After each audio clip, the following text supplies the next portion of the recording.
Hello. Welcome back. Guess what? 3 weeks In a row. Yeah. Right. We're doing this like professionals. We are professionally making $0.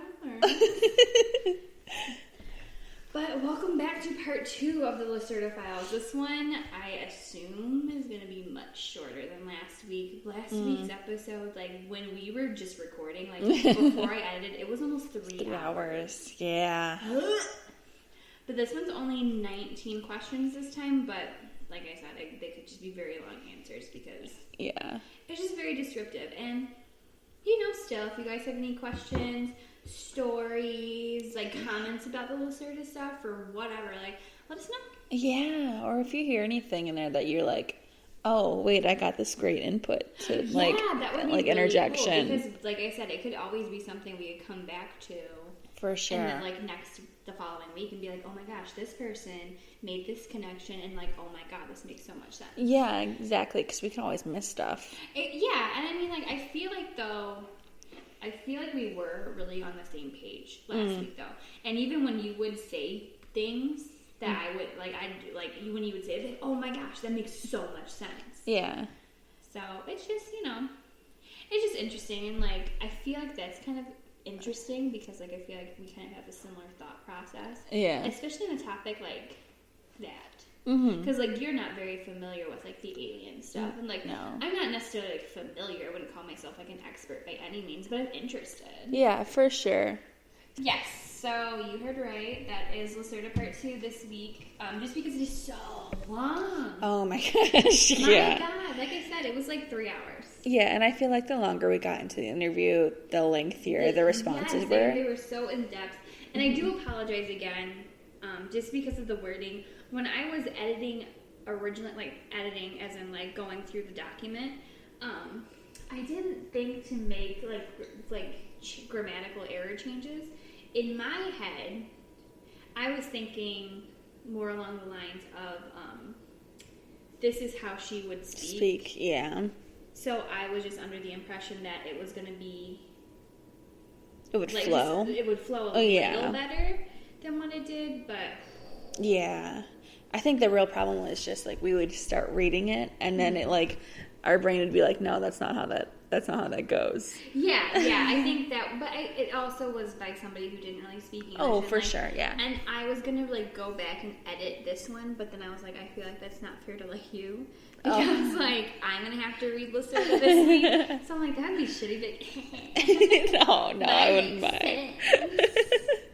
Alright, so let's just jump right in, I guess. Alright. Alright, welcome to Lacerta Part 2. Oh, and just to... I will be Lacerta, Liz, and Haley will be the interviewer. I will be the interviewer. So let's jump in. Yes. Okay, so translation by Doug Parrish. I once again reaffirm that the following text is the absolute truth and is not fiction. It was composed from 3 original tape recordings, which were made on April 24th, 2000, with a tape recorder during my second interview with a reptilian creature known as Lacerta. At Lacerta's request, the original text of 31 pages was revised and shortened up to deal with some questions and answers. Okay, I'm sorry. I'm going to pause you right there. 31 fucking pages. Like, we had 39 questions, and that was, like, 2 hours. 2 hours, yeah. How long? Good Lord. Was the original, like, fuck. For real, no kidding. That seems like a lot of information that I wish I had. Yeah. All right, sorry. No, you're fine. Some existing questions were partially shortened or amended. It was even undertaken to extract a message and its significance from it. This part of the interview, either not mentioned or not mentioned completely in the transcript, deals primarily with personal issues, paranormal demonstrations, the social system of the reptilian species, and alien technology and physics. The reason for the shifting of the date and time of the second meeting was a possible observation and surveillance of my own person after the publication of the first transcript. Although everything was attempted to, on the advice of Lacerta, to keep my identity a secret, just 2 days after the dissemination of the document abroad, and various unusual events took place. Please don't think that I am paranoid. However, I believe that the publication of the interview has drawn either official attention or the attention of some organization to me. Up until this time, I usually regarded people who believed that they were being followed by the state to be nothing more than jokers. But now I have begun to revise my ideas on that since the events in January. It began with the failure of my telephone for several hours. When the phone became operational once again, there were quiet echoes and strange clickings and whirring sounds when I made calls. A defect could ostensibly not be found anywhere. Overnight, important data disappeared from the hard drive in my computer. The testing program reported these defective sectors also contained material of a paranormal nature in the field of my research. Fortunately, the material was also stored on floppies. In addition, I discovered by pure chance some hidden data in a likewise hidden directory index. The name which appeared on the data and the directory index was E72UJ. A friend who is a computer expert could not make anything out of this designation, and when I was about to show it to him, the directory index had disappeared. One evening, my apartment door was standing wide open. Ew. My TV set was running, and I am absolutely confident that I had turned the TV set off. A minivan with British markings and the imprint of a Europe-wide supermarket chain parked in front of my house. I noticed the same minivan again on several occasions, traveling at a distance behind my car, even when I visited the town of 65 kilometers away. It must have been, like, omitted. Okay, yeah. On a side note, who the fuck has, like, a sticker for a supermarket? That's kind of what I was thinking. That is weird. It's like, I love Aldi. Same. I fucking love Trader Joe's. But I'm about to get, like, a Trader Joe's bumper sticker. I know, right? When I returned, the car was on the other side of the street once again. I never saw anyone get into or out of the car. A knock on the door of the vehicle and on the tinted windows caused no reaction of any kind. After about 2 weeks, the minivan disappeared again. When I informed EF personally about these events, he suggested that I change the place and date of the meetings in order to assure our own and Lacerta's safety. The meeting took place on April 27, 2000, in another isolated location. It was unobserved as far as I can determine. Once again, all this may sound strange and paranoid, like a fantasy from a cheap science fiction film. However, I can only repeat and assure the reader once again all of this unadulterated truth. Believe my words or don't believe them. These things have happened and they will continue to happen, whether you believe it or not. Until it's too late, our civilization is in danger.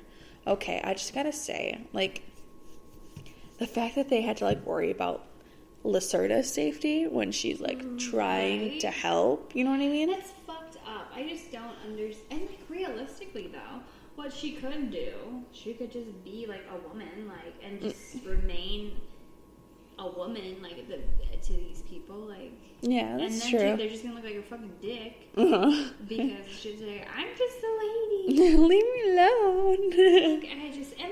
I feel like, and that was one thing I noticed too. I feel like our opinion of Lacerta evolved throughout. Oh, 100%. And I think that's kind of nice. I feel like more people should be like that, more open to, like, things, like, in that sense. Like, just because you think something a certain way, like, like, I don't know, like, educate yourself on some things, and your opinion may change. And it's okay.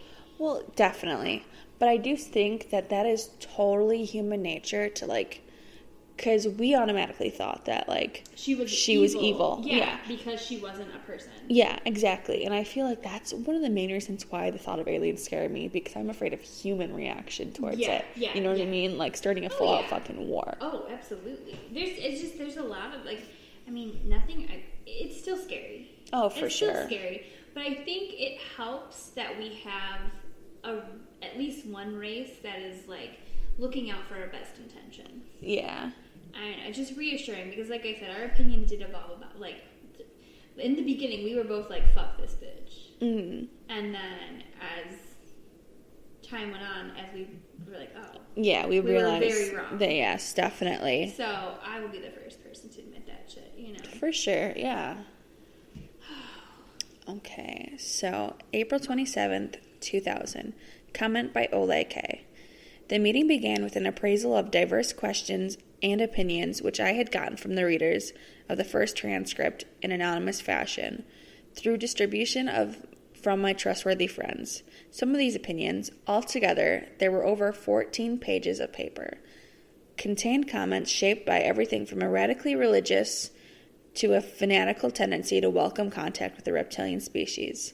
Some of these comments contain stereotypical phrases like servants of hell or species of the evil one. I don't want to go into any kind of detailed description here since I don't want to pass on further any false and radical realm of thought. That's kind of what we just touched on. I know. Again, with the synchronicities, like, I don't know, like, this is just, I don't know if maybe, like, they set it up in a way to kind of flow with, like, your thoughts, or, like, what they would assume your thoughts to be. Yeah. But I feel like in that last episode, it was nothing but synchronicities. I agree. They would get done saying something, and then we'd be like, oh, I want, like, this is like this, and, like, then they would literally talk about it in, like, the next answer. Yeah. So I don't know, it's just... Yeah, and like we said, we did skim through this, but we certainly did not, like... And we didn't set up, like, for other, like, episodes where we do research, I will, like, kind of mark down talking points. Yeah, for sure. So I remember to touch on it if I don't, if I don't think of it during the actual... episode. Yeah, because, I mean, I don't know if you haven't figured out by now, but we don't script this shit. No, this is unscripted. I don't know what would ever lead you to think that. Yeah, the only thing scripted is like when we write down a story and we read it. Yeah, but, like, for sure. In the mirror. Exactly. I think it's fun. Okay. Let's get into her. Okay. Interviewer, question 1. When you read these religious and animosity-ridden comments here, what do you think and feel then? Is the relationship between your species and ours really shaped from that kind of total negation? Lacerta, answer 1. Does it amaze you that I am not completely anchored by that? I had fully expected these kinds of extreme reactions. The programming for the utter negation of another species, especially the reptilian species, as in your case, is deeply embedded in each of your own individual consciousnesses. The ancient conditioning stems from the days of your third artificial creation, and it's biologically speaking, is passed down as an information genome from generation to generation. The identification of my species with the powers of darkness was a primary intention of the Elohim, who liked seeing themselves in the role of the powers of light. Something which in and of itself represents a paradox, since that humanoid species was extremely sensitive to your sunlight. In case you were expecting me to act offended, I guess I'll have to partially disappoint you. These obscure intentions are not really your fault. You are simply following, for the most part, what you have inherited from your ancestors. It is indeed actually somewhat disappointing that many of you develop no especially strong individual self-conscious, for this would help you to overcome conditioning. As I have already said, we were in a direct contact in the last several centuries with some of your more primitive human tribes. These tribes had themselves succeeded in breaking through the old creation programming. They were able to meet us without hate and total religion. Apparently, many of your modern civilized individuals are not in the position to think on their own, but rather let themselves be guided by programming and religion, which is also a manifestation of that ancient programming and part and parcel of the plan of the Elohim. Therefore, comments of that kind I'd sooner regard as amusing than irritating. They simply confirm a larger measure, for me, my supposition about your defined mode of thinking. Stop. That was, first of all, that was so level-headed. Like, that whole she just... Yeah, but no, that was literally what I was just saying. I'm telling you, like, this is literally, all this is just synchronicity upon synchronicity. Like, truly. Okay, so, I was actually thinking about this. So, you might have, considering, like, your favorite dog, you might have some opinions on this. But you know how, like, if you see an animal like a naked mole rat or something, or like the cats that are... I love a naked cat. Yeah. And a lot of people are like, ew, they're so gross. Right, yeah. Do you think, like, because, like, all the other animals have fur, and we're just not. Ew, do you think that, like, other, like, creatures look at us that like, same way? Like, what the fuck is ew, wrong? Look at that fucking big naked puppy. Yeah, like, is it sick? Like, oh my god, they have mange. Stay away. Exactly. I never thought of that. So. Ever. Like, I've never. That's weird. Well, it's not weird, but, like, I wish I could see what my dog. Well, I don't want to know what my dog thinks about me, to be completely honest with you. But yeah, no, I was like in the shower and I just randomly thought about that. Shower thoughts. I know, right? There's some good ones. Okay, so interviewer question 2.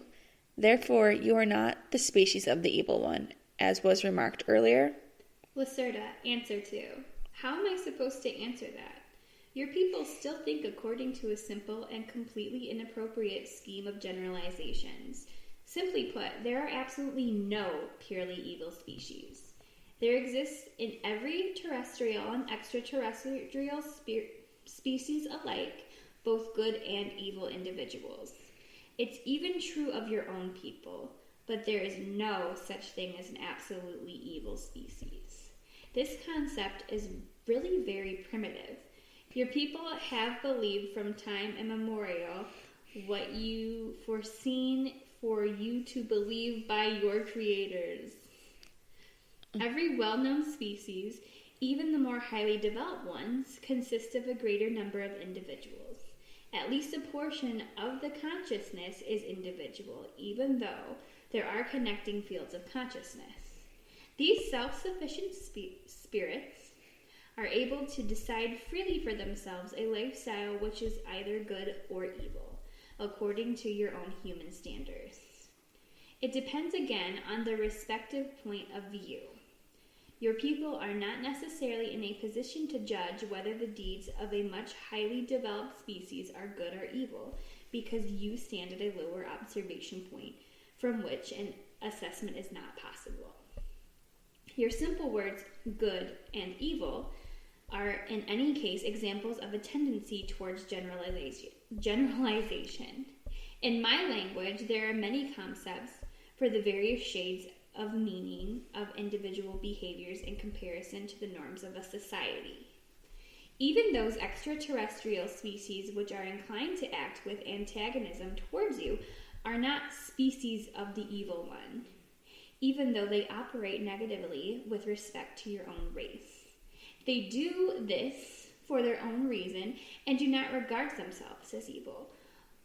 Where your structured way of thinking is more linear and more focused as theirs is, then you would also behave in such a fashion. The attitude of species towards other kinds of existence naturally depends very heavily on its respective structured way of thinking. Each species sets its own priority. To classify that as good or evil is really quite primitive. For the survival of any species argues for many varieties, among them your own, as well as for even the most varied of the worst or negatively directed deeds. It won't even exclude my own kind in this regard, for there have been certain occurrences in the past which I don't personally welcome, but about which I would also not like to go into detail. None of these occurrences have happened in the last 200 years of your time scale, but please note the following. There are absolutely no good and there are no absolutely bad species, because each and every species always consists of individuals. Wow. I like that, honestly. I know, but realistically, that's true. It's very true, yeah. It's gray. Yeah. Not the grays. It's gray. I said not the gray. No, it's gray. Like, there is no good, there is no evil. There are cases of good, there are cases of evil. I mean, I wouldn't necessarily consider myself, like, inherently good or inherently evil. Like, I don't think I'm a bad person. Yeah. But in that, like, subjective way of thinking, like, I'm not necessarily always, like, a good person. Yeah, for sure. But then again, I don't think anybody would say that I'm evil, but no. I'm sure there are people. Let's face it. Okay. Interviewer, question 3. In the letters that I got there was often the question whether you could go into any greater detail regarding the advanced physics that you commented on last time. Many people said your words made no sense. For example, how do UFOs function? How do they fly? How do they perform the maneuvers that they do? Lacerta, answer 3. I ought to explain that to people. That's not all that simple. Let me think about it for a minute. I always have to use very simple words in order to make clear to you the basic principles of higher kind of science. Let's try this. You have to be clear about some fundamental facts. The very first thing is that you must divide up the concept of the physical world because each existence consists of different layers. Let's say for simplicity's sake that it consists of a material illusion and sphere of influence. Translator note. No legitimate translation exists for this world Feldram. Feld means field, Ram means space, room, expanse. Therefore, I am translating it as sphere of influence. Okay. That helps. Yeah. Certain physical conditions are associated with the realm of the material, as in concrete, while others are more complicated conditions are associated only with the sphere of influence of the material world. Your concept of the physical world is based upon a simple material illusion. That illusion is further subdivided into 3 elementary or basic conditions of matter. A fourth and very important condition also exists, which you simply pay attention to more or less as you choose. It is the one bordering on the sphere of influence or plasma realm. For you, the theory for a controlled transformation or an elevation of the frequency of matter and the stable existence of this fourth aggregate condition of matter is not very common, or it exists at a very primitive level.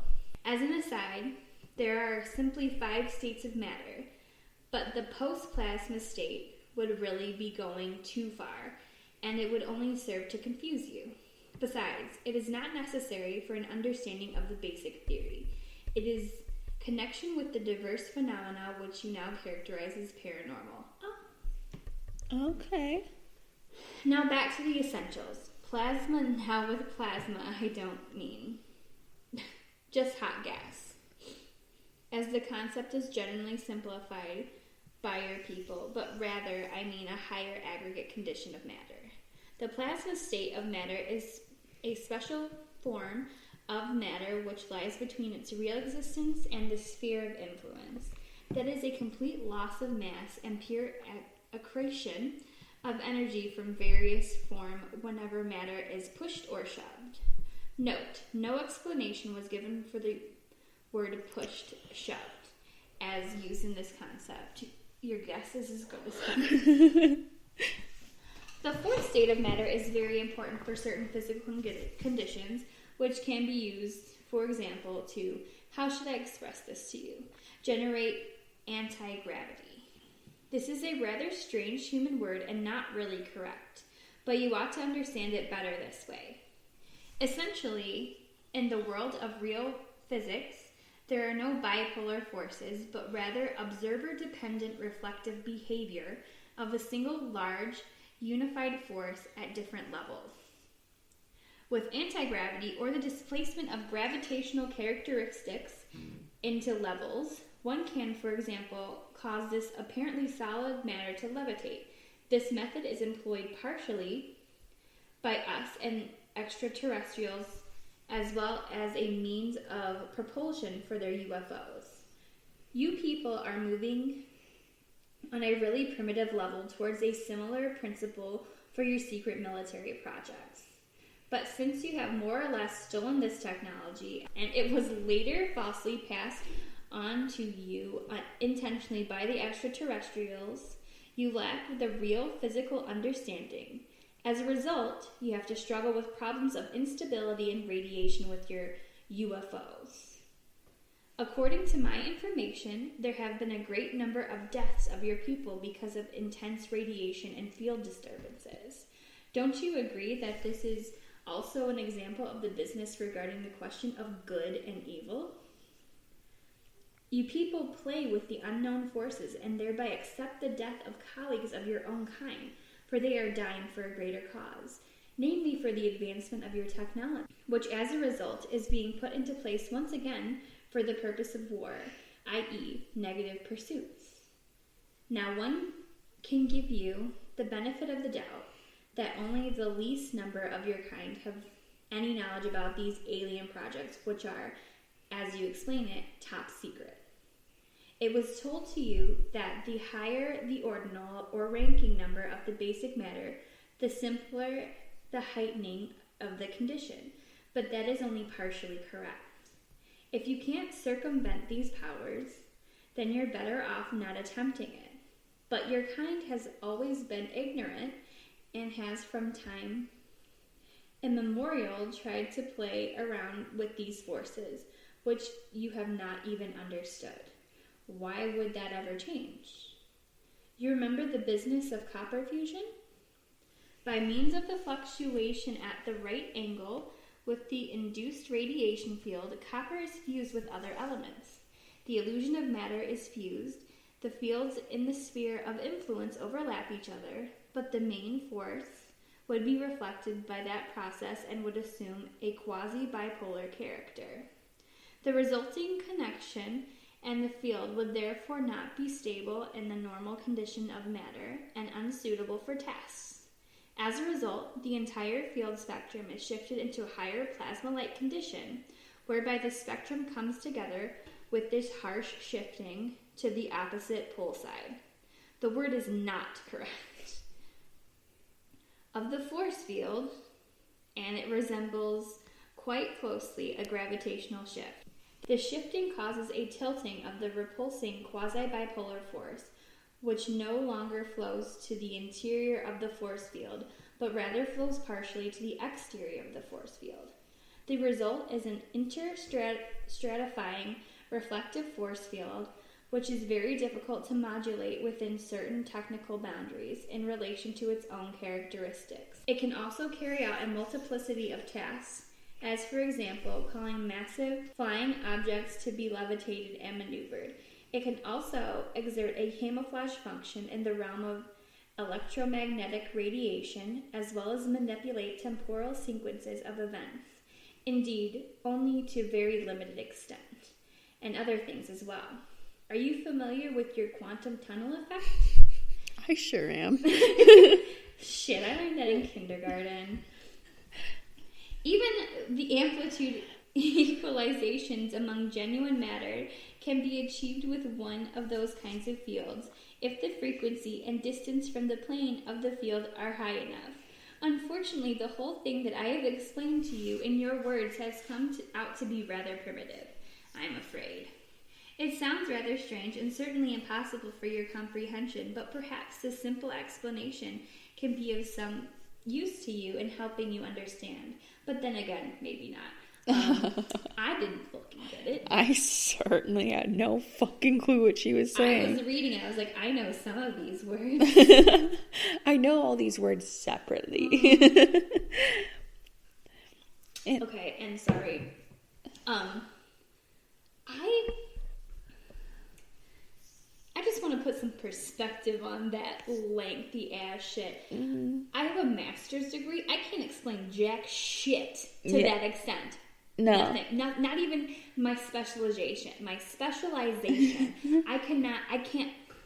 I know, right? What? No, I know. I was sitting there, I was like, oh, this... Like, I don't even know my job that I do every day. Like, I can't explain it like that. I can't. No fucking way, dude. Like, she makes me feel stupid. I know, right? Anyway, but I like... know. That is just something that I'm like, what the fuck? Interviewer, question 4. Is there a scientific substantiation for paranormal powers, as for example, with your powers of thought? Lacerta, answer 4. Yes, in order to explain that, one has to acknowledge the physical reality of the sphere of influence. I'll try to do it. Wait just a second. You're going to have to separate yourself mentally from the illusion that which you see is the true nature of the universe. It is, at best, the surface of a side. Imagine for yourself that all matter here, you, this table, this pencil, this technical device, this paper, doesn't really exist, but that it is rather only the result of a field of oscillation and a concentration of energy. All matter that you see, every creature, every planet, every star in this universe, has an information energy equivalent in the sphere of influence, which is located on a main field, no general level. Now, there is not only one level, but several. Last time I had mentioned that highly developed species which is capable of changing levels, which is something completely different from the simple bubble changing. 4 bubbles are a part of each and every level. Do you understand? Dimensions, as you call them, are part of a solitary bubble. Bubbles, or universal foam, are part of a level, and levels are layers in the sphere of influence. While the sphere of influence, acting in the capacity of a single physical size, is essentially unending, it is composed of innumerable information energy levels and general levels. There are in the sphere of influence no null levels. All are the same, but they are separated by means of their energy conditions. I notice that I'm confusing you now. I think I have to stop with this explanation. Okay, that made so much more sense than the first thing. Yeah. Although, all I took from that was, buddy, I separate myself from the thought of me existing all the fucking time. Fucking day. It's called dissociating. I dissociate all the time. If we're being honest. I mean, realistically, my favorite thing to do is lay in bed and just, like, wish that maybe, like, I'm dead. Or, like, that I'm gonna wake up and it just is like, it was all a dream. But, like, only the good parts. Only that, yeah. Yeah. Yeah, or you're just like, yeah, you ever go through an entire day and then you're like, what the fuck was that? Like, did I actually do any? Like, I don't remember anything that happened today. Do you ever, okay, this mostly happens when I'm, like, falling asleep, but, like, do you ever, like, like, you're kind of, like, in limbo, but you're more conscious, you just zone the fuck out. Yeah, and you can't snap back into it. Earth, and then you're like, was I sleeping? Oh, yeah, 100%. Like, or was I, like, awake the whole time? Because, like, I remember, like, I would have been in mid-thought, and then all of a sudden I don't remember what I was thinking about. Yeah. Yeah, or, like, when I'm in, like, high-stress situations, I will just stare off, and it's just, like, radio silence. Yeah. And there's nothing that can bring me back until I'm good and fucking ready. No, I leave Earth. Yeah. Often. Interviewer, question 5. No, please continue. How do concrete paranormal powers arise? Lacerta, answer 5. Well, okay then. Let's try something simpler. Again, it is not completely correct, but let's begin in this matter. Tangible matter on this side is mirrored in the sphere of influence as a field with distinct layers. Every time she says layers, I just think of onions and shit. That's all I think about. Onions have layers. I'm sorry. Just picturing him biting into an onion. It's so hard to get past it. Shrek is love. Shrek is life. Oh my god. These layers contain information as an example about the simple structure of matter or the string frequency, but also there is stored information stemming from the development of matter. Are you familiar with the human concept of morphogenic fields? Okay, side note again. I'm reading this and it says human concept, but in my head, that concept was centipede, and I'm like, human centipede? Yeah. It's not even linked. It's like, no, human centipede, no! Don't poop in my mouth! I think about the human centipede more often than I should. I do too. Like, it takes up way too much space in my brain. It does. And, like, so, like, it's so weird that, like, I'll think about it. It was just not a very common film. Yeah, for sure. So, like, I'll think about it, and then, like, I'll just scroll through Facebook, and, like, something about it just, like a joke or something. pops. I'm like, what the fuck? Dude, I know. Or, okay. Have you ever, like, there was a short period in my life where, like, I would, like, have a dream about this one person, or I'd, like, randomly think about this one person, and, like, the next day I would see them. Yes. And it was, like, time. for, like, a solid year. It was, I could almost count on seeing that person, like, the next day, because This is a very regular occurrence in my life, personally. That's why anytime I, like, think about somebody or dream about somebody, I always feel a need to reach check out. in on them, yeah. Like, it's just but, like, that's, like, Stevie and I were really big talking about this weekend. Because, like, for those of you who don't know, like, my husband and I have been, like, in a thing since we were, like, 12. We acted on it once. It didn't work out.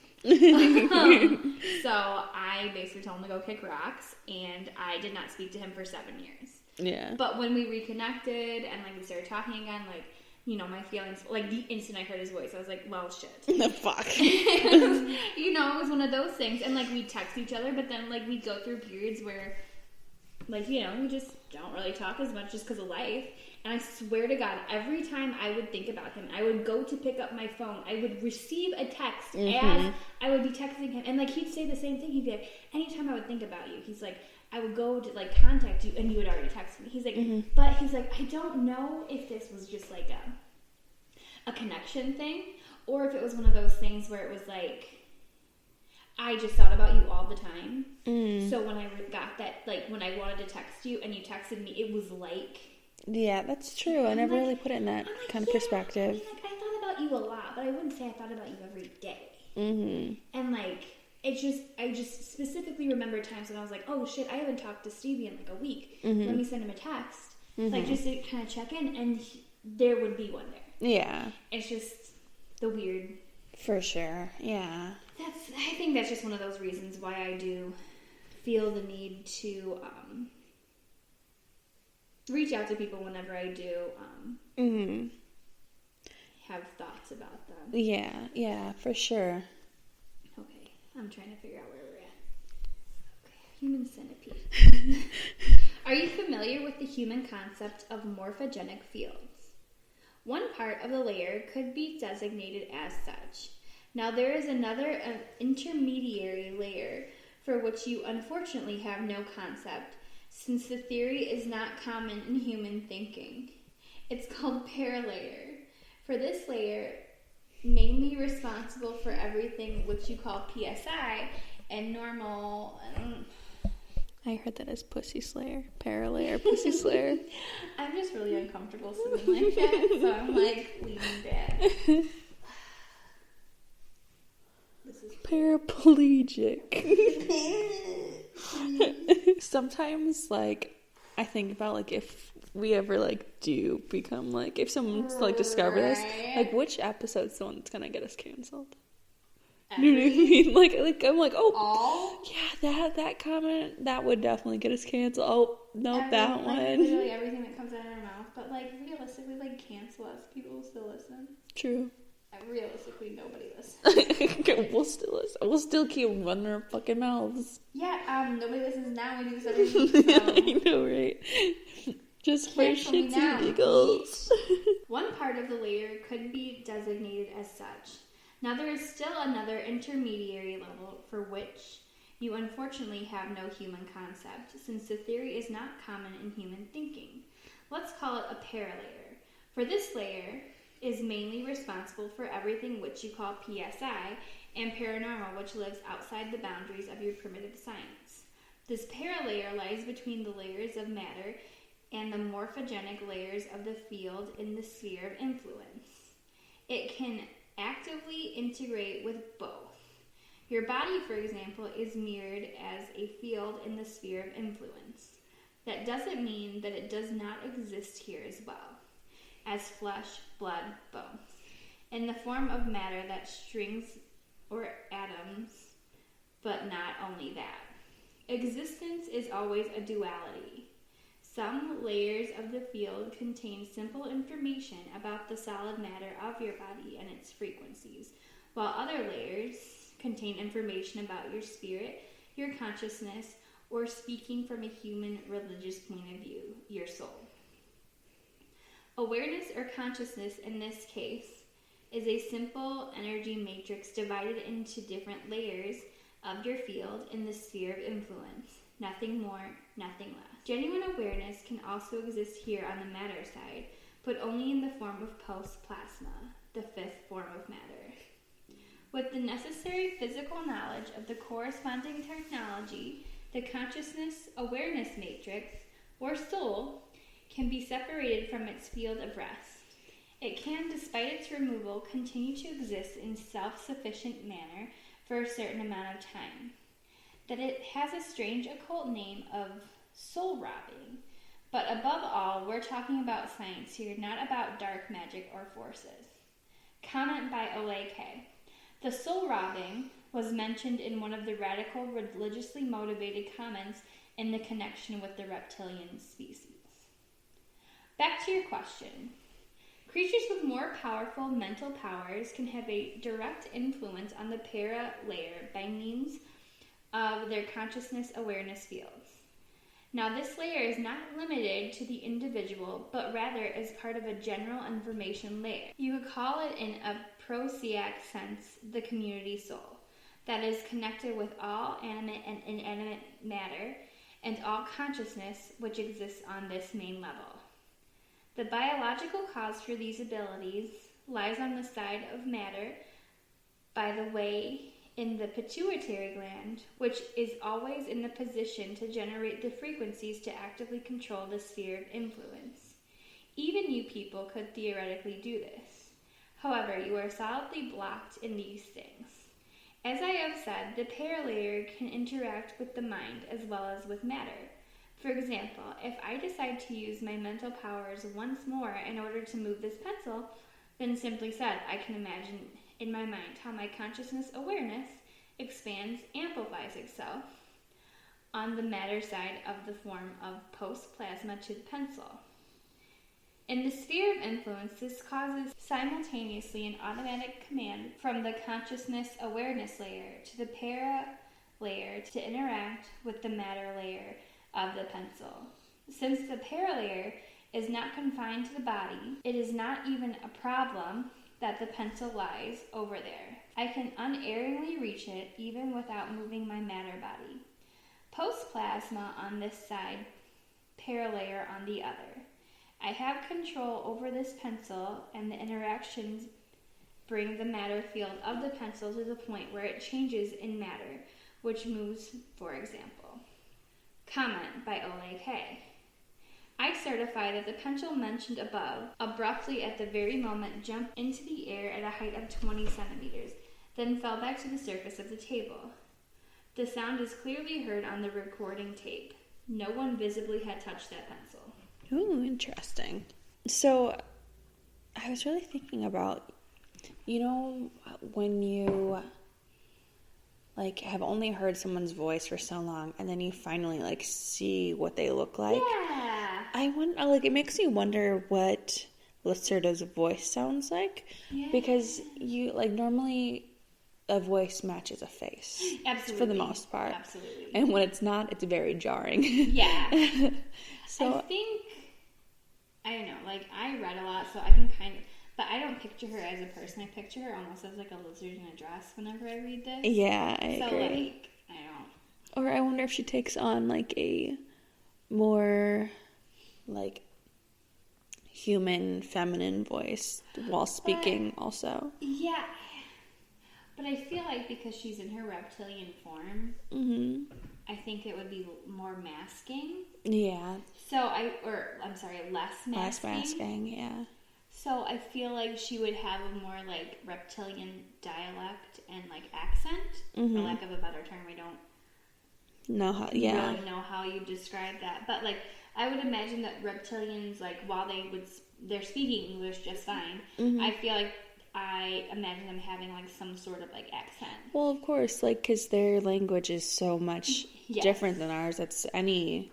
Oh yeah. Yeah, if I tried to speak, German for just I couldn't do half of that. Well, and even when, like, you know, like, even when I speak Spanish, it's very Northern Illinois. Like, it's not, I don't have a Spanish-speaking accent to, like, correlate with it. It just sounds like a woman from Northern Illinois speaking Spanish. Yeah, exactly. Like, I mean, I get this, you know, you can correctly pronounce things, and, like, I still have, like, the tongue roll and stuff, but I don't sound like I am from a native speaking Spanish country. Yeah, I don't know how to roll my tongue, and it makes me really sad. Interviewer, question 6. That is fascinating. Which kinds of paranormal activities can one generate with that? Lacerta. Answer 6. All kinds. Everything that you call paranormal. As I said, this special layer lies in the sphere of influence between the morphogenic information layers and the matter layers, and can interact with respect to both sides. That is to say, it can interact with solid matter as well as with mind or mental information, wherewith we can achieve everything that is generally designated as telekinesis and telepathy. The connection absorption with another consciousness awareness is generally separate in the procedure from the simple influence of matter, since different consciousness awareness fields work with different oscillations. A consciousness awareness that sends or a consciousness awareness that listens must first adapt itself to the other mind exactly before any access is possible. Most species have chances to block the alien access, but you people don't have this. The following is generally valid. The stronger the paranormal abilities of a species, the simpler the adaptation and the access. Our own abilities are not so powerfully developed, therefore we have to learn specifically alien mind influence in order to use our mimicry. For example, where mimicry is actually quite simple in your minds due to the implanting of the on-off switch, some of these abilities are partially inherited. Mother and child of many, as an example, are attuned exactly during the first months of life, partially also in the egg covering in the expectant mother, and communicate telepathically. In order to influence you, we need a certain amount of time for practicing, despite your simple structure. Therefore, it is forbidden. For example, for adults of my kind, before the age of enlightenment, to come to the surface of the earth, this term is synonymous, along with other things, with full physical strength. In case of not fully developed abilities, the danger of discovery by you would be too great. By the way, there are of course numerous secret teachings about the real possibilities which can give one ability, but I don't know anything about that. Whenever an alien mind ought to be influenced, then there are some generally valid steps which are set into motion by other extraterrestrial species. First and foremost, the alien oscillation must be felt, something generally that is done automatically by the brain, i.e., for the one field oscillation, for the other the quasi-electrical brainwaves here in the normal space, which matter inhibits. That is not especially difficult. After that, one simply probes for the other awareness or consciousness in the mind with a post-plasma manifestation in the sphere of influence, reacts, and the connection is there. Now one can read out the information from the first one and record the desired information to the second one in the correct location. You asked me last time whether you people have the opportunity to protect yourselves against this influence, and I told you that only an awake and concentrated mind had any kind of chance to withstand it. In this state of mind, oscillations change very abruptly and access becomes complicated. More precisely, it can come as a painful recoil. Whenever you close your eyes, the fields become flat and the alien's access to the mind is immediately possible without restriction. In terms of your chances against a more highly developed species, you have none at all. They are able to adjust the oscillations faster than you can change. I could even demonstrate it on you, but you were really horrified and confused the last time, so we'll leave it at the explanation. This explanation presumably sounds to you like, as you say, something esoteric or from occult or magic. The reason for this is simply that you lack the basic understanding for seeing the background reasons. All paranormal phenomena have a purely scientific origination. None of this has anything to do with supernatural powers. We grow up with this kind of knowledge. We know how one makes use of these powers and where they come from. We are acquainted with theory and practice. You are not. Therefore, you don't understand what happens in your world. You only see one side of existence, not the other. I mean here both that are physical. Everything paranormal is dualistic and exists in the space that matter inhibits as well as the sphere of influence. To be explained, it can only be explained by the acceptance of the latter because the sphere of influence is the basis. It would welcome an end to scientific questions since you really aren't grasping them anyway. We're wasting more or less valuable time by doing this. Interviewer, question 7. Only one last question.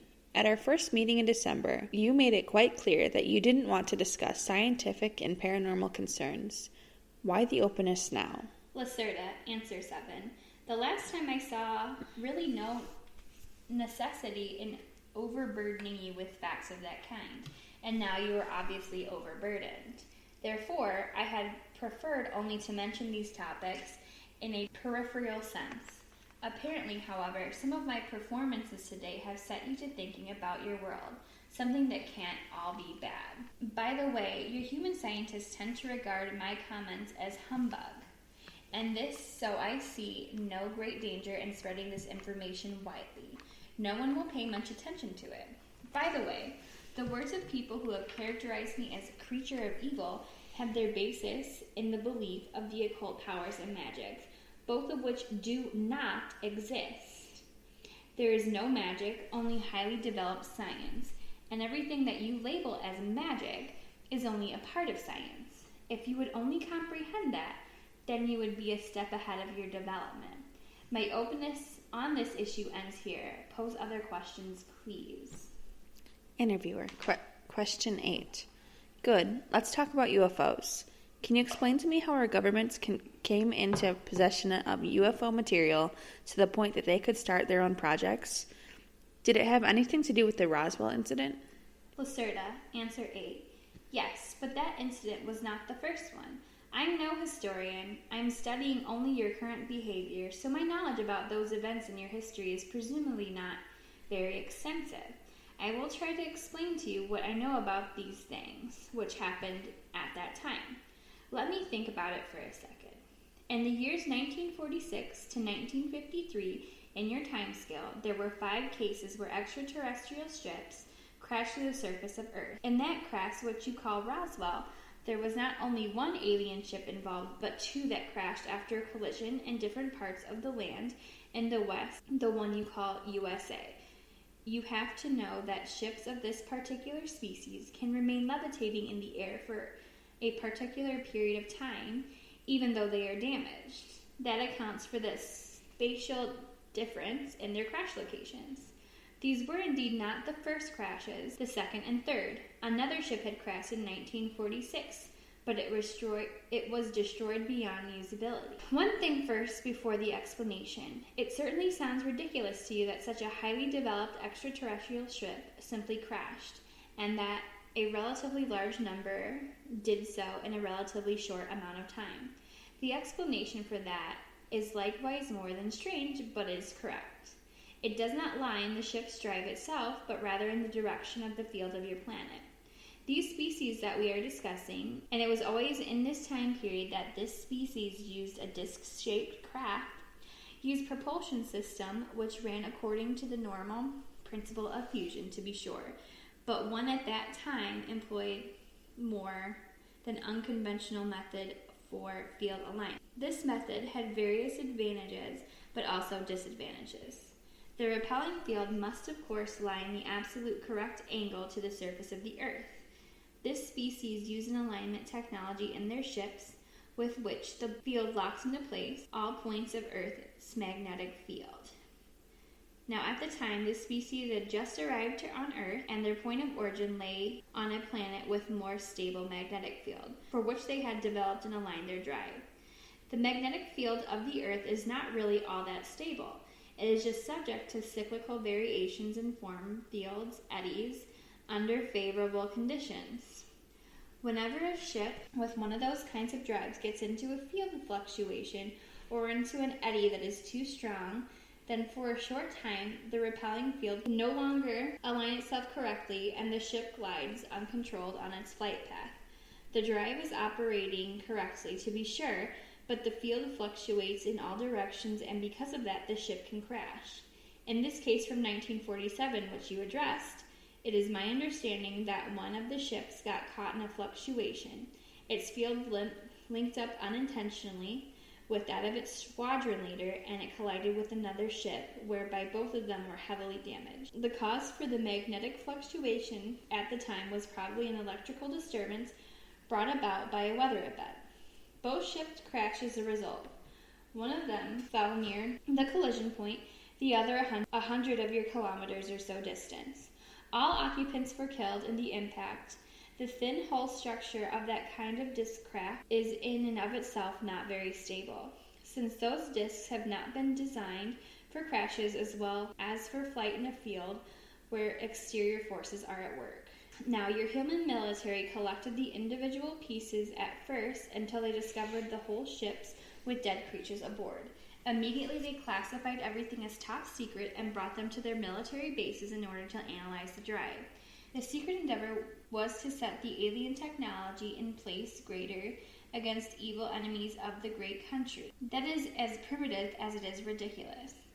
I believe I remember, I don't want to specify exactly your date, that it would have probably been between 1949 and 1952 that there was a rather bad accident during some research being done on one of the wrecks.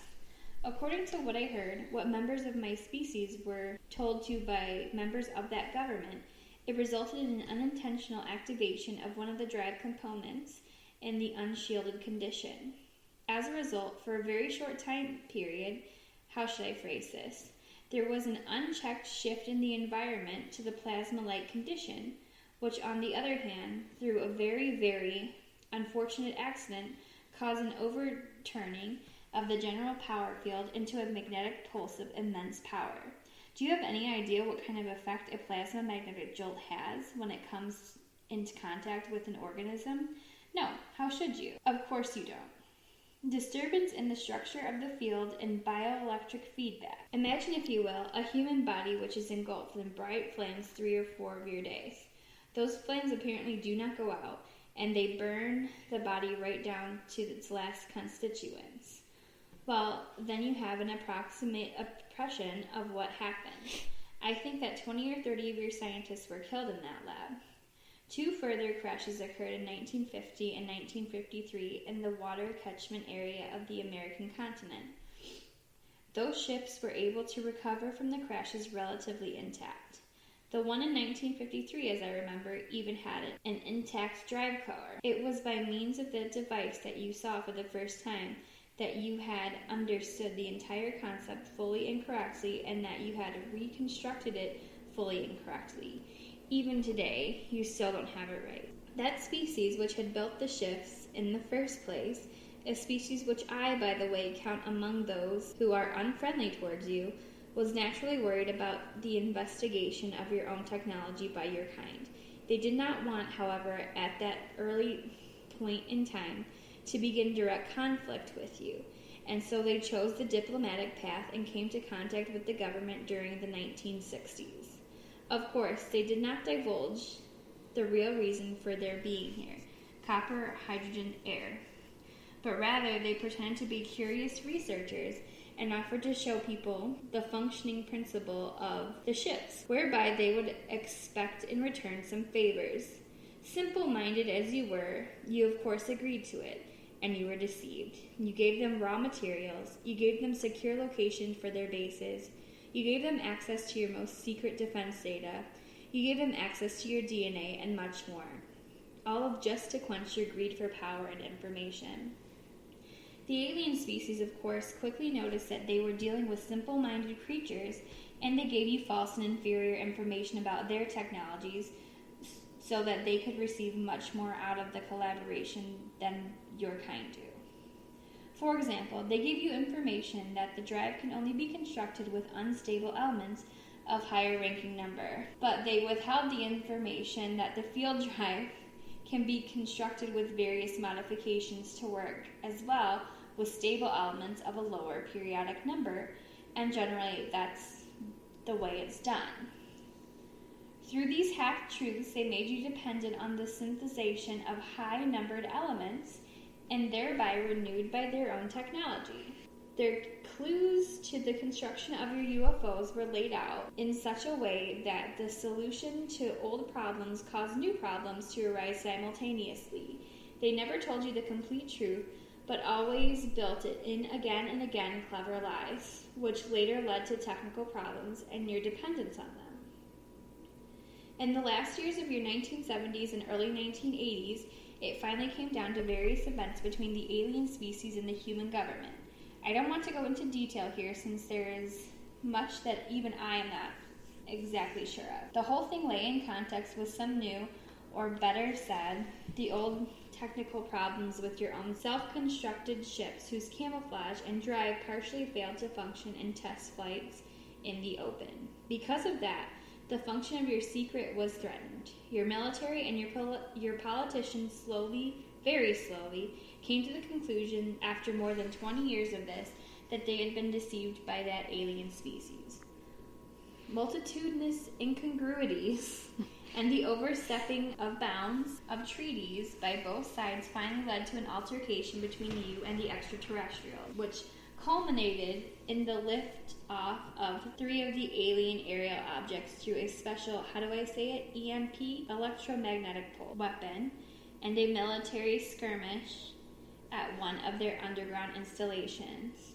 As a consequence of these attacks, the alien species ultimately withdrew from the contract with you and was understandably more than angered about your kind. Therefore, I count these extraterrestrials among the 3 groups who are hostile towards you. And while the other 2 are more occupied with their own business, among them, waging a cold war for dominance of your planet, your old friends and partners are preparing to supply themselves, finally, with the sole and absolute dominance over the raw materials in human DNA. At the moment, it is probably true that they lack some of the technical possibilities and large amount of force which they need in order to achieve their goals directly. In spite of that, we are counting on negative actions, possibly ever of a more subtle kind, against you in the next years or decades. I hope it's decades. I mean, technically it's been 2. Oh, you're right, though. It's not just like... Fuck, let's keep that going. Right, let's say like 100 years. Also, I'm, 5, but multitudinous incongruities sounds like genital herpes. Like genital warts. I mean, technically it could be, right? Right? Like, I mean, like a multitude of... multitude of incongruent, bitch. Yeah. You got the herp. That hurt, but the warts, the crabbies. The icky drippy. Ooh. Hey, dusty. That's gross. Yup. Ooh, that's like visualization. Mm-hmm. That's gross. That's disgusting. That's disgusting. Interviewer. Question 9. Will the other extraterrestrial species undertake nothing against these warlike actions? Specifically, something ought to be on Earth for the more highly developed species. Lacerta, answer 9. You're wrong there. Specifically for more highly developed species, there is simply, at the very least, your fate. You are animals for them. Animals in a very large lab. Understandably, an alien intervention on your planet would disturb their projects, but I don't think that they accept a confrontation with other species for it. Many of them could look for another research planet for themselves, or could study over a long distance your behavior and your consciousness awareness, since crisis situations could have an attraction for their study. Whenever you people take a look at an anthill and another person comes along and steps on that anthill, what do? You go on your way, or you search for another anthill, or you observe the ants in their crisis condition. But would one of you, even though he were larger and more powerful than one who stepped on the anthill in the first place, defend the meaningless ants? No. You have to imagine for yourself the viewpoint of a more highly advanced creatures. You are the ants. Don't expect any help from them. Of course, we would ask for help when it came clear that your old partners were ganging up on you.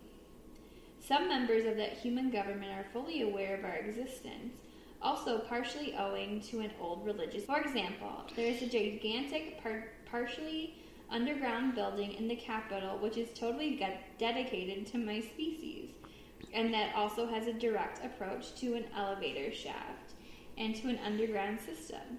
In this building, partial meetings have taken place and do take place between us and humans. We have passed on information to you in the last few years. According to what I know, we will keep ourselves as far away from the conflict as we can.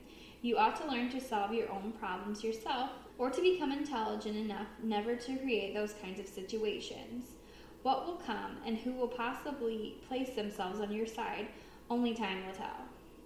I really do not want to make any indications about that.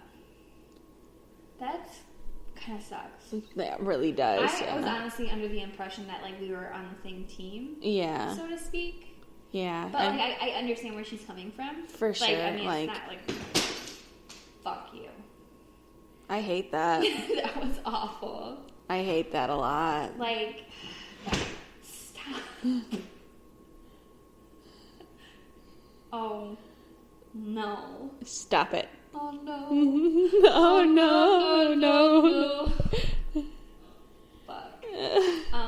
But like I said, I do get where she's coming from, and like fight your own battles. Yeah. Like, it's not you and I that's causing the problem. Yeah, for sure. It's the people who, quote unquote, are responsible for us that are causing the problem. So like, we're not the issue. So like, if they're gonna like take the fucking world over, like it becomes your fucking problem. Like, no offense, but like, this is why we need to eat the rich. But then like, we would be rich, and then they would eat us, and it would just be like a fish. No, we'd just be full.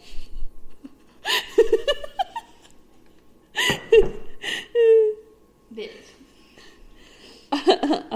Oh, yeah, just to explain, like, why I said I hate that. It's because a cooler just fell out of nowhere, and then I had some baby gates, like, leaned up against the wall, and that fell down after that. Yeah, so, I'm telling you, it's me. Yeah. I really do think that. Yeah. There's... Yeah, because I haven't had really, like, recently anything. Like I told you a couple weeks ago with, like, my friend... all this weird paranormal shit happens only when I come over. Yeah. It's me. I'm not trying to be like that bitch, but like, it's me. Interviewer, question 10. I have here 5 prints of different UFOs. Can you take a look at the pictures and tell me which of them actual extraterrestrial aerial craft can be seen? Lacerta, answer 10. I can try. You posed many questions to me today, which even I cannot answer unequivocally. Don't overestimate my knowledge. I'm not an expert in alien technology and the construction of extraterrestrial ships.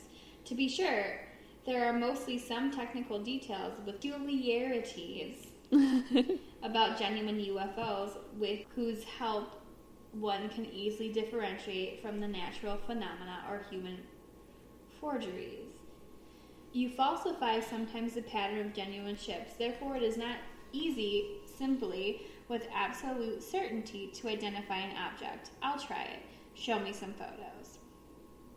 Comment by Ole K.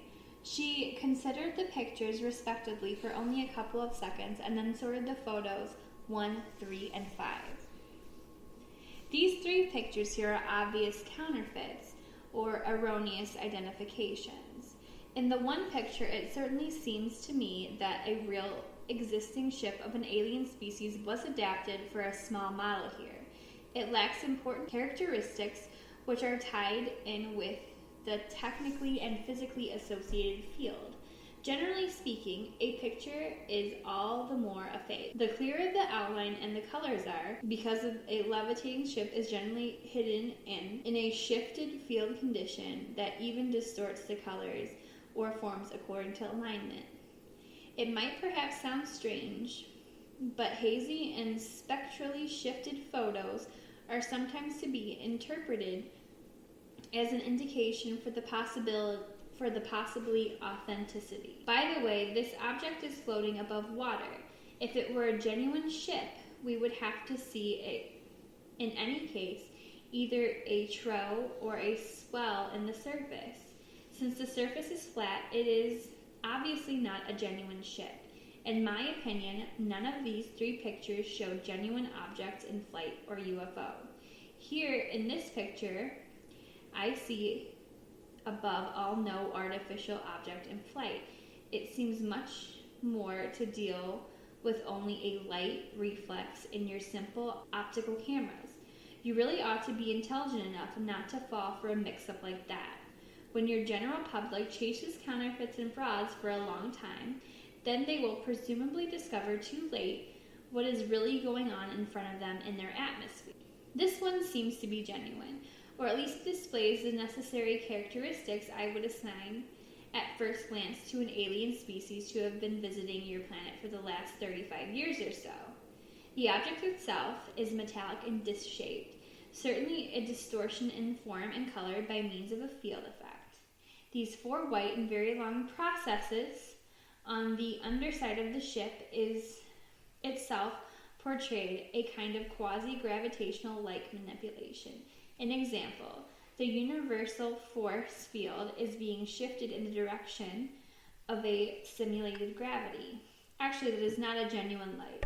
It is mostly not a genuine light when you are seeing illuminated UFOs, but a special strongly charged form field, which manifests itself in the shape of that matter inhabit as a quasi-light. The reason for this activation of this special high-energy system in the atmosphere is not completely clear to me. It is possible that it is some kind of investigating or influencing of the environment.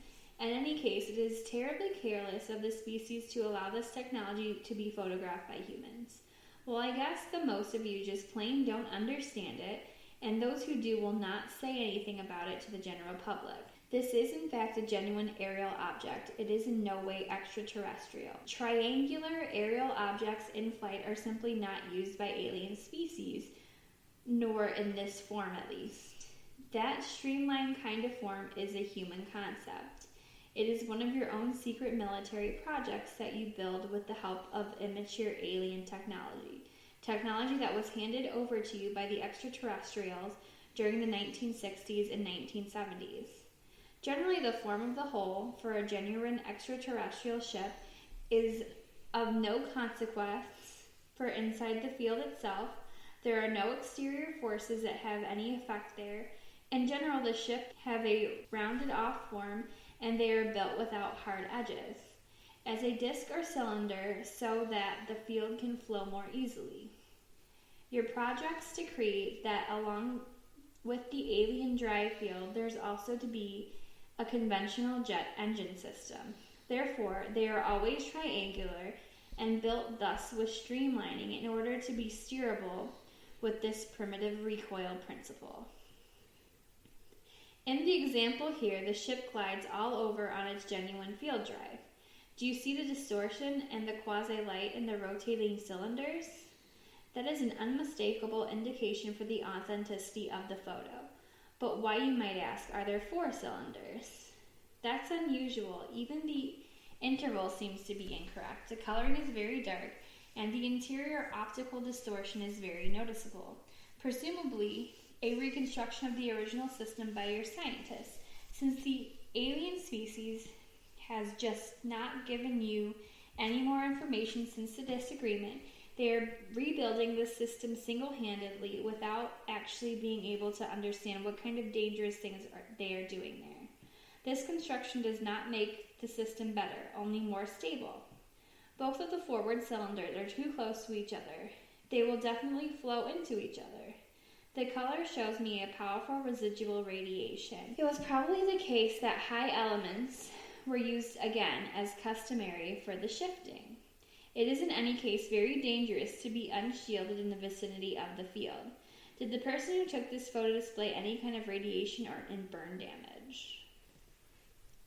Interviewer, question 11. I don't know. Where do these military UFOs come from? From the United States? Of course they do. Oh shit, where else did they come from? Lacerta, answer 11. Yes, I think generally that's true. From the Western continent. Interviewer, question 12. Why then do they fly over thickly populated areas of Europe? This photo comes from Belgium. That doesn't make any sense. Can you explain? Lacerta, answer 12. Why is that only I am able to explain strange human deeds? It's possible. I mean... You right, though, girl. You right. She is so right.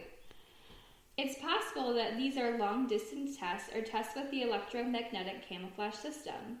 The old enemy of the American nation is on this side of the world, so why shouldn't they test here? At home, they've had enough time to have their ships crossing back and forth.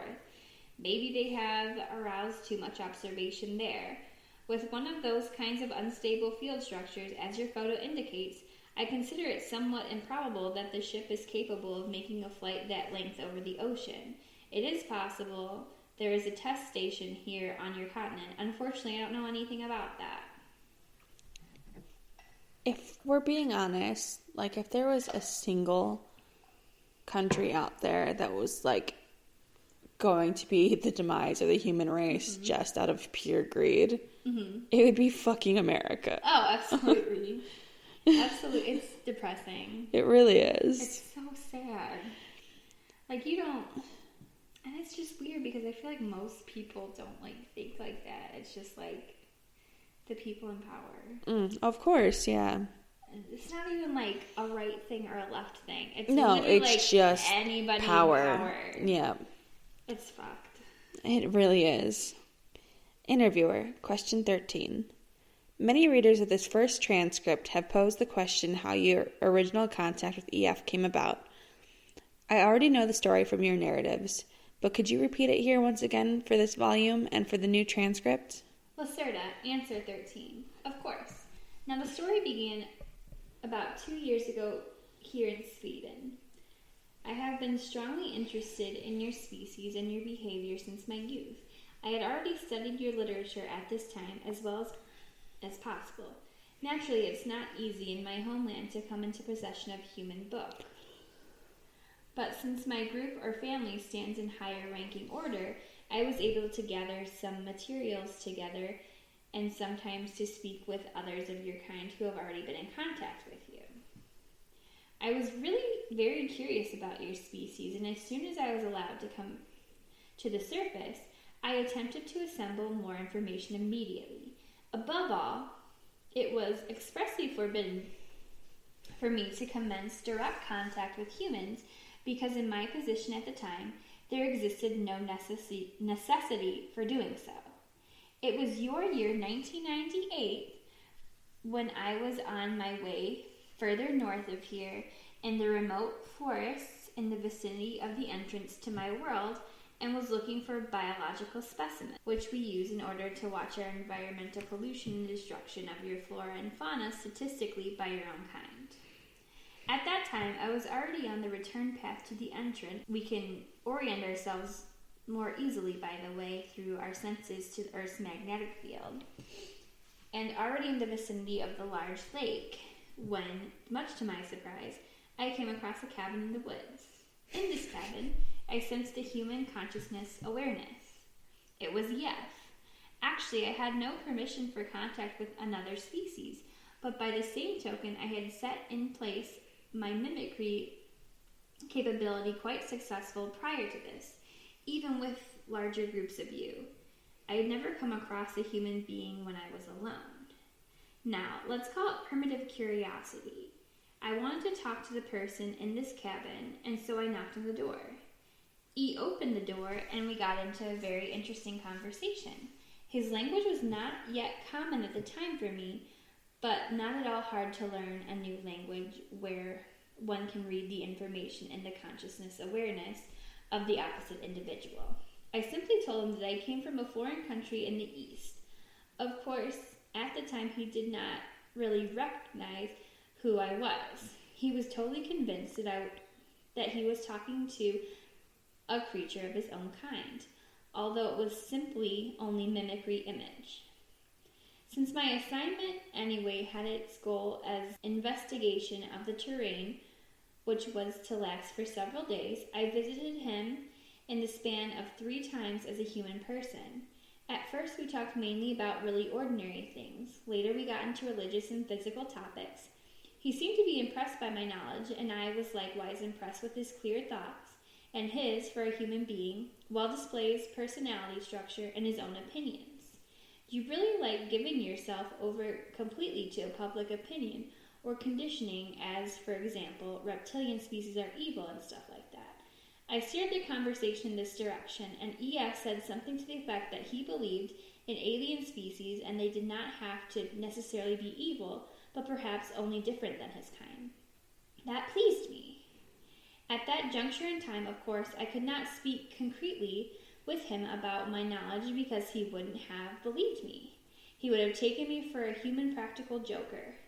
I cultivated the very idea for my kind to show him my true exterior, something that I did during our conversation at our 4th meeting in the cabin. Actually, he was predestined for contact. He was open-minded, honest, intelligent, not religiously inclined or conditioned. He lived alone and isolated, and no one would believe him should he decide to go in public with his story.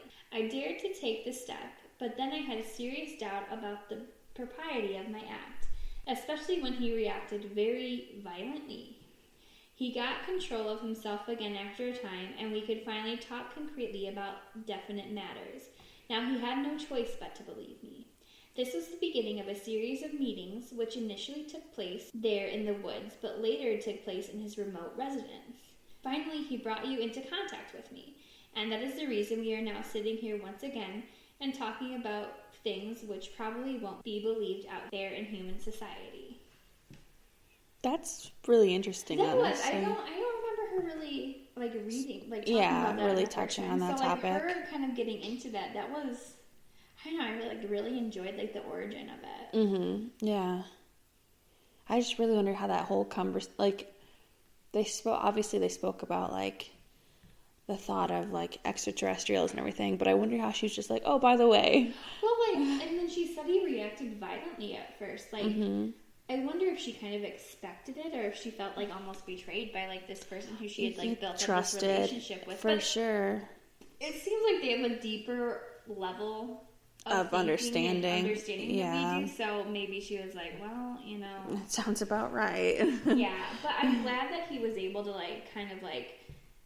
come back down. Because I don't know, it could have really fucked up a lot of stuff. Yeah, it could have definitely gone in a totally different direction. Oh, in a really bad way. Yeah. Interviewer, question 14. You said you would not have had permission at that time for contacts with human beings. Do you now then have permission to talk with EF and me about all these things and even to make this scientifically public? Lacerta, answer 14. Yes, it is difficult to explain and for you to understand. Let's just say I find myself in the position now to arrange this permission without having to take into account any consequences. In this position, I am quasi-immune against certain restriction. Let's look at it this way. Yes. Interviewer, question 15. If other people want to come into contact with your kind, do they have a chance to do so? Lacerta, answer 15. Generally not.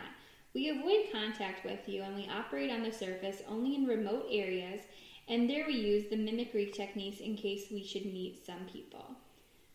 That I am talking with you now does not mean that others will follow my example. It goes without saying that you could try to find an entrance to my world and penetrate your way into there. However, that can sooner lead to unpleasant consequences for the infiltrator. You have next to no chances on the surface of recognizing us. You can't even contact us directly. We have to contact you, just as I did with EF. Those kinds of contacts, however, are not the rule, but are very rare occasions. Interviewer, question 16. Can you describe your subterranean homeland location? Lacerta, answer 16. I can attempt to do so, but I certainly will not tell you where this place is located. My homeland lies in one of the smaller underground settlements to the east of here. I'll give you some numbers so that you can make a better impression for yourself. Just a minute. I have to try to convert the measurements approximately to your units. It's a dome-shaped cavern at the distance of about 4,300 meters from Earth's surface. The cavern was organized as a colony about 3,000 years ago. A major portion of the ceiling structure is artificially integrated into the rock, and the form was remodeled into an almost elegantly proportioned and very flat dome with an oval ground plan. Diameter of the dome, according to your measurements, is about 2.5 kilometers. The height of the dome at its highest point is about 220 meters. Underneath that highest point in every colony, there stands a special whitish-gray cylindrical building, a kind of support column which holds the honeycomb net-carrying structure of the dome. This building is the tallest, largest, and oldest in the entire dome, for it's always situated as the first construction together with the security of the ceiling. In the meantime, of course, there were times when it was completed and reconditioned. That building has a very special name and a very religious significance. We have only one of those columns. Larger colonies have more columns according to the construction of the ceiling. One of the main colonies in Inner Asia, as an example, has 9 of those kinds of supports, but that colony is also over 25 of your kilometers in size. The central building is generally a center of religion, but also a center of climate control and a center for behavior and regulation of the lighting system.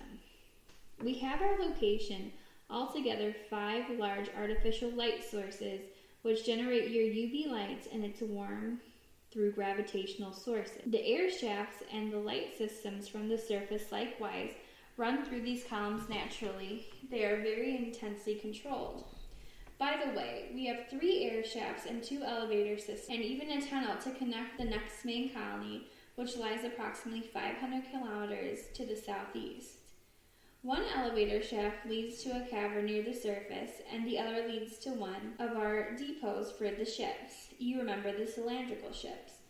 That is naturally concealed closer to the surface behind a rocky mountain face. Normally, there are only 3 ships there. It's a small depot. The other buildings of the colony are for the most part concentrically organized in oval circles around the main supporting column, and they are without exception much flatter, generally between 3 and 20 kilometers tall. The shape of the building is round and dome-like. The color even differentiate according to the circle and distance from the main column. To the north of the column there is an additional very large but very flat, round building. This building interrupts the concentric system of the colony with a diameter of about 250 meters. It is the artificial sun zone in which specifically illuminated corridors and rooms are housed. In these locations, very powerful UV lights predominate, and they are used in order to warm our bodies. There is even a medical dispensary and meeting room located there. Beyond our outer ring of the colony, there are zones in which animals are kept. You know, we must consume flesh as nourishment. And these gardens in which plant nourishment and mushroom cultures are cultivated. There is also a hot and cold running water there for subterranean sources. The power station is located on the edge of the colony. The station is driven by fusion as its base, and it supplies the colony and the suns with energy. My group, or family, lives, by the way, in the 4th ring of the buildings from the central support column. So much in such a short time. To describe to you all the buildings and their tasks would be going too far. It's difficult to describe something like that to you, for it is a completely different set of surroundings and culture from what you are accustomed to in your life on the surface. You really have to see it yourself in order to believe it. That was, I don't know, like I'm very like visual, like when I read, I can like picture things. For sure, like, yeah. I don't know, It looks cool in my head. Yeah. I don't know. It's something that, like, I definitely wouldn't want to just accidentally stumble on. Well, I mean, technically, you wouldn't be able to accidentally stumble upon it. It sounds like they're going to, like, shoot on sight. Yeah, but can't say I blame them. I know, like, especially because, like, they are trying to conceal themselves to some degree. Mm-hmm. And for good reason. Oh, absolutely. Interviewer, question 17. Will I myself see it sometime? Lacerta, answer 17. Who knows? Maybe. Time brings new opportunities. I will like to say, though, I'm glad that she didn't just straight up say no. Yeah. Or yes. Mm-hmm. Because, like, she doesn't know what's going to happen in the future. And I like that she's just not, like... just bullshitting. Yeah, exactly. Like, this is just one of those answers that, like, you can't really answer. Exactly. You know? And I just find it, I don't know, it's just... Yeah, she's not really just saying what he wants to hear. Exactly. Or even just saying no. Yeah. Because, like, who knows? Like, maybe after this interview something had happened and, like, it's like, oh, well, I guess, like, now I look like a liar. Mm-hmm. Interviewer, question 18. How many creatures of your kind live in this colony? Lacerta, answer 18. Approximately 900. Interviewer, question 19. That is the end of the interview. Do you have any final messages for the readers of this transcript? Lacerta, answer 19. Yes, I am thoroughly surprised at many comments to my words. Of course, I am naturally also disappointed about the religious portrayals of me as the enemy which have been voiced and which have buried themselves deeply in your mind. You should learn to set yourself apart from the old conditioning and not to stand quasi under the control of something or someone who has already been gone for 5,000 years. You are, after all, free spirits. Those are my final words. You know, I think it would be super interesting because they are also religious beings. Yeah. To, like, sit in on their religious teachings or service it. I don't know, like, how their religion works. But. Like, reptilian church. Yeah. That would be incredibly interesting. Or, like, if you could get a hold of, like, a religious text. That's more what I was thinking. Realistically, you probably couldn't read it. Probably not. Like, in English.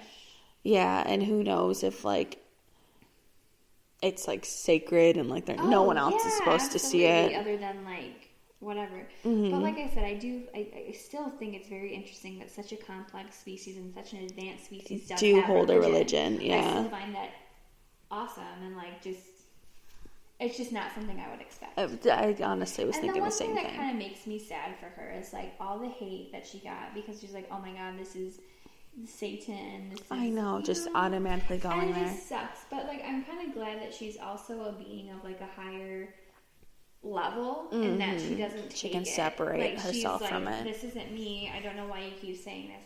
But also, like, stuff like that, just, like, kind of bring the religion into it. Like, you know, because Satan is, like, you know, he's the prince of lies. So it's like, fuck.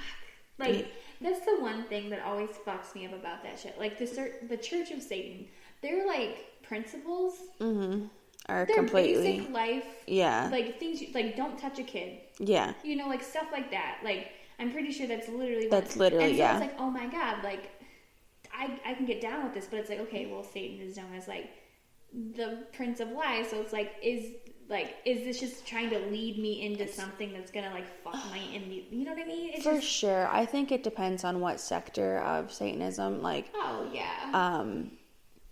Yeah, I don't know. It's just like their commandments, at least the ones that I've seen, are just like, oh.